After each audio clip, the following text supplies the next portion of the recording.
It's not often that you see a mid-tier ACC team favored over an SEC team, but that is the case with this year's Belk Bowl in Charlotte, North Carolina, as the Wake Forest Demon Deacons are laying points to the Texas A&M Aggies. Wake Forest does have a bit of a home field advantage with the short trek from Winston-Salem to Charlotte, so the oddsmakers threw up Wake Forest as a 3-point favorite for the first bowl game on December 29th.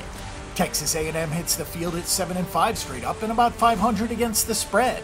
The Aggies also hit the field with a new head coach. Special teams coordinator Jeff Banks will be the interim head coach in this spot as the new head coach Jimbo Fisher looks down from the press box.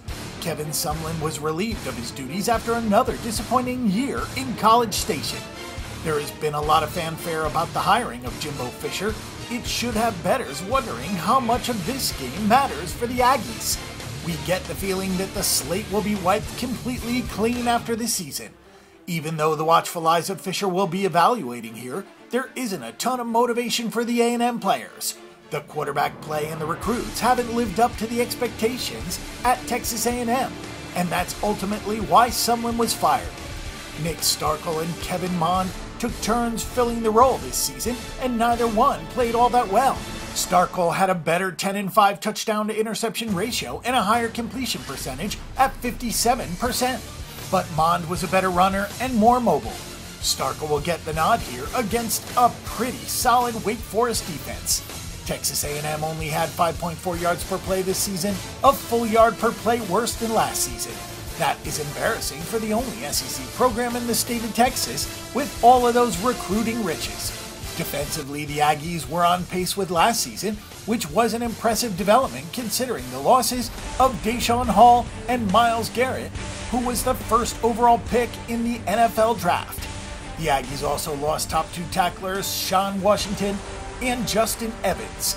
Defensive coordinator John Chavez will be highly sought after following the bowl game. He reportedly had an interview for the Tennessee head coaching job, which went to Alabama DC Jeremy Pruitt. He's a great defensive mind, and his players should be ready for this game. The Aggies allowed 5.5 yards per play, which was the same mark as last season. The Aggies limited big passing plays more this season than last season by focusing more on coverage than the pass rush without the 2 big horses on the ends. The Aggies were also better against the run as a result. Wake Forest does not have the same distractions as Texas A&M with their coaches, but they do head into this game with the same 7-5 record. The Demon Deacons were really strong against the spread, including a 4-game against the spread winning streak until the regular season-ending loss to Duke. Nobody expected an offensive explosion in Winston-Salem, but this offense suddenly clicked. John Wolford, who had a 30-35 touchdown interception ratio coming into the season, somehow posted a 25-6 touchdown interception ratio this season. And the Demon Deacons went from being under 5 yards per play in each of the last 5 seasons to 6.2 yards per play this season. This is an interesting situation for Wake Forest with Wolford, who won't get drafted, so he can let it all hang out here. He also ran 125 times for 4.9 yards per carry and 10 touchdowns. With nothing else to lose in what could be his last important football game, he could be a dangerous player. The running game averaged 4.5 yards per carry, which marked the first time since 2010 that the Demon Deacons had more than 4 yards per rush. The passing game had a 62.6% completion rate overall, the best mark in over a decade. The offensive improvements were substantial. Unfortunately, top wide receiver Greg Dortch was lost for the season late in the year.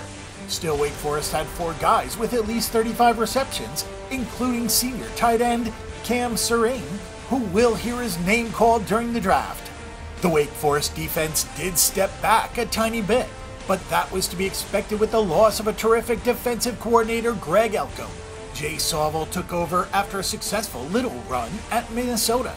The Demon Deacons allowed 5.5 yards per play, which was a little bit higher than last year's 5.3 yards per play allowed. But Wake Forest also faced an average of 81 plays per game against. Opponents combined for 5.8 yards per play, so this group was still solid overall. The offense scored too quickly at times and had inopportune 3-and-outs, so this defense played over 33 minutes per game and did wear down at times in the second half and also late in the season, with at least 24 points allowed in each of their last 8 games. Notre Dame scored 48 and Syracuse scored 43. The time off should definitely help Wake Forest here.